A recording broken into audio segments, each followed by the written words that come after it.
অনেকেই আমাকে বলেন যে দিদি নিরামিষ রেসিপি বেশি বেশি করে শেয়ার করবেন। আর আমিও চেষ্টা করি আপনাদের সাথে যতটা সম্ভব ততটা নিরামিষ রেসিপি শেয়ার করবার। আবার অনেকের অনুরোধ থাকে রাতে রুটির সাথে খাওয়া যায় এরকম রেসিপিও শেয়ার করবেন। রাতে রুটি দিয়ে খাওয়া যায় এবং সেটা হবে সম্পূর্ণ নিরামিষ, সেই রকম রেসিপি আজকে আমি আপনার সঙ্গে শেয়ার করব। আর সেটা বানাবো গাঠি কচু বা মুখি কচু দিয়ে। এখন বাজারে প্রচুর পরিমাণে গাঠি কচু বা মুখি কচু পাওয়া যাচ্ছে। একটু বড় সাইজের মুখি কচু আমি এখানে ব্যবহার করছি 300 গ্রাম পরিমাণে। আগেই কচুর খোসা ভালো করে ছাড়িয়ে নেব। আপনারা পিলার দিয়েও ছাড়াতে পারেন বা বটি দিয়েও ছাড়াতে পারেন, আবার চাইলে ছুরি দিয়েও ছাড়াতে পারেন। ছাড়ানো হয়ে যাওয়ার পর আমি এরকম টুকরো করে কেটে নিয়েছি। তবে ছাড়িয়ে ভালো করে ধুয়ে নিয়ে তারপরে কিন্তু এরকম টুকরো করে কেটে নিয়েছি।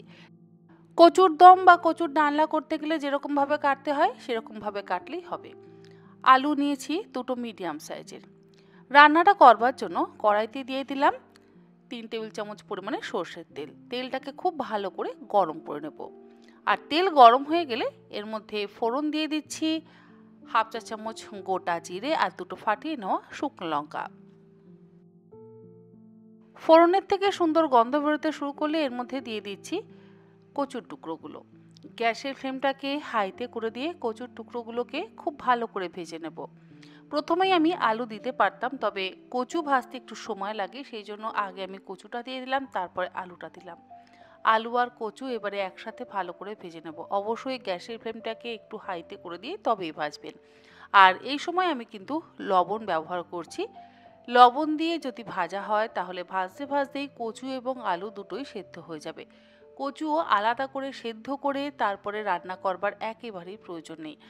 কচু যদি আলাদা করে সেদ্ধ করে তারপরে রান্না করা হয় তাহলে দেখবেন কেমন একটা যেন নাল নালে ভাব হয়ে যায়। তাই জন্য কচু এইভাবে ভেজে নিয়ে তারপরে রান্না করবেন, দেখবেন অত্যন্ত সুস্বাদু হবে। হাই ফ্লেমে আমি মিনিট 5 সময় ধরে খুব ভালো করে ভেজে নিচ্ছি। আর ভাজতে ভাজতে অপরদিকে রান্নাতে ব্যবহার করবার জন্য মশলাটা তৈরি করে নেব।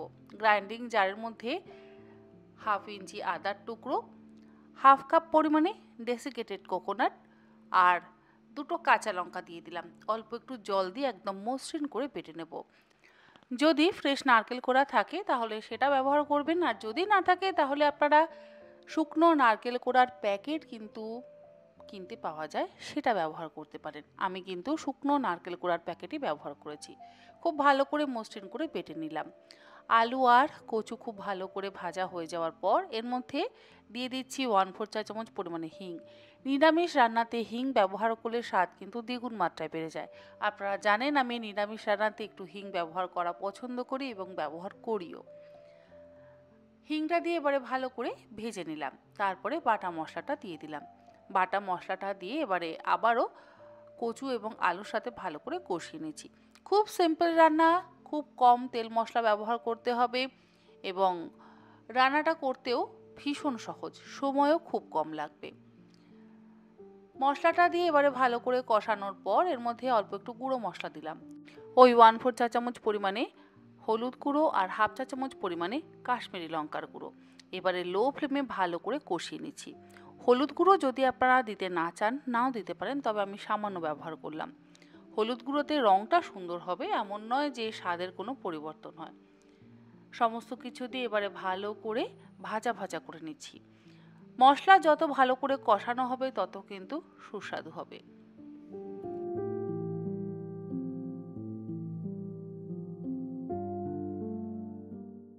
মশলাটা ভালো করে কষানো হয়ে যাওয়ার পর এর মধ্যে দিয়ে দিলাম অল্প একটু গরম জল। জলটা দিয়ে এবারে আবারও একবার ভালো করে মিশিয়ে কষিয়ে নিচ্ছি। আর গ্যাসের ফ্লেম কিন্তু লোতে রাখা আছে। প্রথমে আলু আর কচু তো ভালো করে ভেজে নিয়েছি, তারপরে এইভাবে কষিয়ে নিচ্ছি। এতেই আলু আর কচু একদম সুন্দরভাবে সেদ্ধ হয়ে যাবে।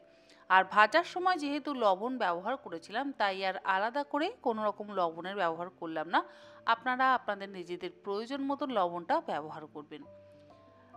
খুব ভালো করে একদম মাখা মাখা করে আমি কষিয়ে নিয়েছি। রান্না শেষে যেহেতু নিরামিষ রান্না তাই একটু চিনি দিলে কিন্তু স্বাদটা ব্যালেন্স হবে। দিয়ে দিলাম হাফ চা চামচ পরিমাণে চিনি। আপনারা নিজেদের স্বাদ অনুসারে চিনিটা ব্যবহার করবেন। আর দিলাম সামান্য পরিমাণে একটু লবণ, যেহেতু গ্রেভিটা আমরা লবণ ছাড়া করেছি, খেতে ভালো লাগবে না বলে সামান্য একটু লবণ দিলাম। সমস্ত কিছু দিয়ে ভালো করে মিশিয়ে গ্যাসের ফ্লেমটাকে বন্ধ করে দেব। কোনো রকম গরম মশলার গুঁড়োর ব্যবহার করলাম না, আবার ধনে জিরের গুঁড়োরও কিন্তু ব্যবহার করলাম না। এইভাবে করে একবার দেখুন, খেতে অসম্ভব ভালো হবে। আমি জানি আপনারা আমাকে যথেষ্ট ভরসা এবং বিশ্বাস করেন, এবং সেই ভরসা বিশ্বাসে এই রেসিপিটাও বানান, দেখবেন আপনাদের এটাও ভালো লাগবে। আজকের মতন এই পর্যন্ত। আগামীকাল আবারও হাজির হয়ে যাব নতুন ধরনের কোনো রেসিপি নিয়ে। আপনারা সকলে ভালো থাকবেন, সুস্থ থাকবেন। ধন্যবাদ।